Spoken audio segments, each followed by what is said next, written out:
So, the PS4 has 1.8 teraflops of graphical computing power. The PS5 has 10.3 teraflops, while the PS5 Pro has 16.7 teraflops, and they all look like this. You ever heard of diminishing returns? See, Crash Racing fans may know a thing or three about that. Now, when it comes to video game graphics, there's a lot of things involved. How do we go from consoles bragging about who's got the largest 64-bit to bragging about who's got the most teraflops? Why do PS5 games still look like PS4 games? And why the hell is Sony charging 700 dingle-dongs for a PS5 with AI upscaling? Alright, cue the cool music. It's go time. Graphics. What makes good graphics? You ask Jack B and you might hear the words real and ism. You ask Anthony P and you might hear art direction. If you ask me, I'd say I just want the game to look good, man. What the fuck do you want from me? I think it's a blend of both things. I mean, I want the game to be as crisp as possible, so a high resolution always helps. I also want the game to look realistic in the sense that, hey, this looks realistic enough to not throw me off and immerse me in the game. But if I were to tip realism and art direction or art style on a scale, the realism is flying straight off of the scale. I don't care all that much about realism. I mean, it's cool to have, but I think things like the lighting and the color of the atmosphere, the character design, level design, special particle effects, and just visual uniqueness, in other words, art direction, are way more important when it comes to what games tend to look visually appealing to moi. For example, Ratchet & Clank Rift Apart. I still think this is one of the best looking games on the PS5, and yet this game couldn't even fool my dog into thinking it was real life. Plot twist, I don't have a dog, goddamn! Point is, the game isn't realistic looking at all, but I still think it's one of the best looking games on the PS5. I just realized this is going to be a super compressed YouTube video, so to anyone watching this who hasn't played Rift Apart on a 4K TV prior to watching this, I might sound like an inexperienced yapper, but okay. Take a look at Ori. It looks nothing like real life, but tell me this doesn't look better than Call of Duty Warzone on PS5.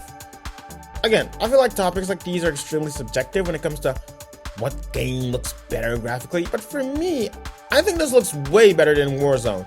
I think Warzone looks borderline awful. Everything just looks so visually bland and devoid of any color or dynamic lighting. Technically, it does look more realistic, but it just doesn't look nice in my opinion. What is my opinion worth? 2 bananas. Fuck you. And you know what else doesn't look nice in my opinion? Companies using marketing mumbo jumbo like teraflops, and more specifically, Nintendogs using 64-bit as such a huge selling point for their then new console.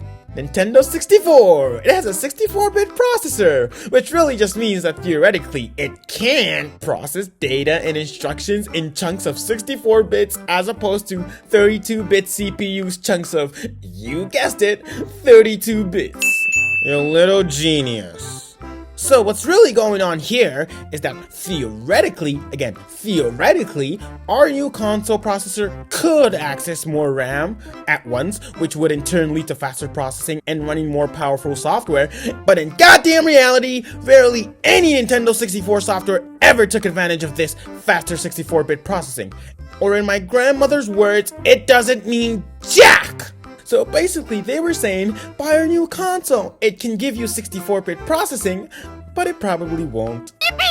This is why I always say specs don't mean shit. I mean, when you're comparing a Nintendo Switch to a PS4 Pro, okay, maybe then they do mean shit. But baby, not as much as these companies want you to believe. 10 teraflops of power for our new PS5 console. The PS4 has 1.8 teraflops. They're running the same fucking game and it doesn't look that much different! A lot of times an increase to one measure of power doesn't necessarily equate to an equal increase in real world graphics. And you wanna know why? Like I said before, diminishing returns. I think this photo explains it perfectly. So each time the model is improved, the polygons are increased tenfold, but the difference is way more noticeable it is the first time it is increased than the second time. And that's just how things naturally work. I mean, you could be completely broke, and if you got $100,000, that would be absolutely life-changing money.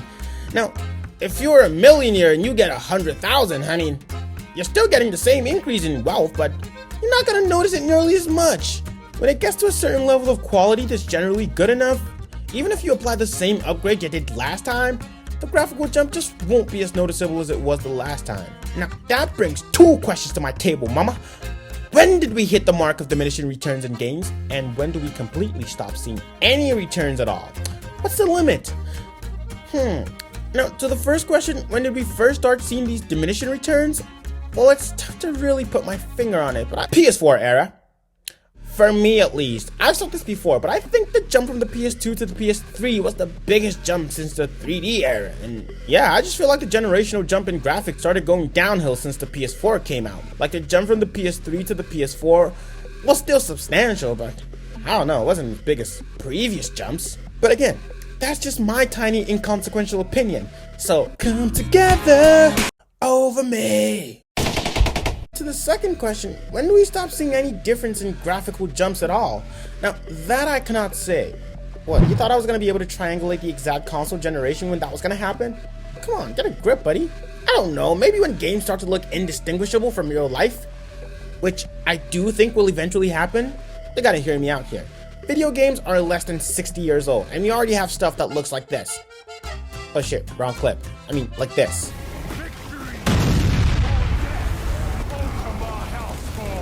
Now, imagine what games will look like 300 years from now. The volcano!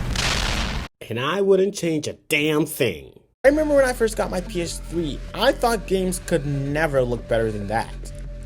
And I feel like that's what a lot of people currently think. Well, maybe not a lot of people, but that's what some people think. Now, all this mumbo jumbo I've just explained about diminishing returns is why, even though I did make a video calling the PS5 Pro a scam, in the sense that it is absolutely not worth the perceivable graphical upgrades from the perspective of the user, I do understand that maybe, just maybe, there's a plausible reason as to why Sony priced it so high. It probably was more expensive to get those little visual upgrades than you think it was. Bringing this back up again, if it cost $100 to increase the amount of polygons tenfold, and goddamn, don't be fucking okay.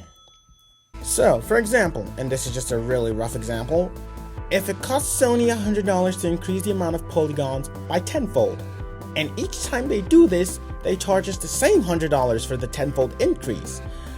The second time they do this tenfold increase, it'll seem less worth it to us because the higher the polygon count, the less noticeable the tenfold difference is. But to Sony, it costs the same goddamn $100. Running a business is hard work! But then again, I did just give a very bare bones, all other factors equal example, because over time as technology advances, it does get cheaper to manufacture and purchase similar level of technology. Like, what, you think you could buy a computer with 16 gigabytes of RAM in 2009 for $1,000? You got 2 gigs of RAM.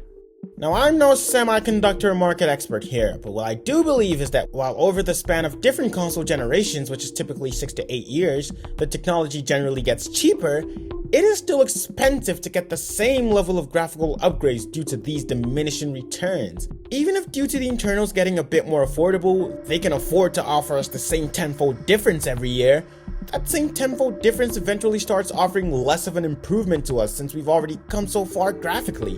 And the thing with the PS5 Pro is that it is a mid-generation console upgrade, so the pricing for these internal components hasn't really changed all that much due to less time being elapsed since the original PS5. So I would guess it is probably significantly more expensive to manufacture a PS5 Pro than an original PS5. So I'm just saying, it's not yet that much cheaper to get these internal components since we haven't waited that many years for them to get cheaper, if that makes sense. But what the hell do I know? I make videos on the internet for a living. Sweet honkin' Billy Boogers, I wish I did that, because I haven't made a goddamn dollar from this channel. I'm currently watching Ben 10 Omniverse while writing this video because a friend motivated me to go back and watch it while he was gloating about how it's the best Ben 10 series ever, to which I say no. But let's not get too off track here. We were talking about my channel. Maybe, just maybe one day I'll make a video about a cartoon instead of a game. I low-key just want to pull a Jordan Fringe and make my entire channel about cartoons. But fear not, Hubba Bubbas, that day is far, far away in an alternate timeline.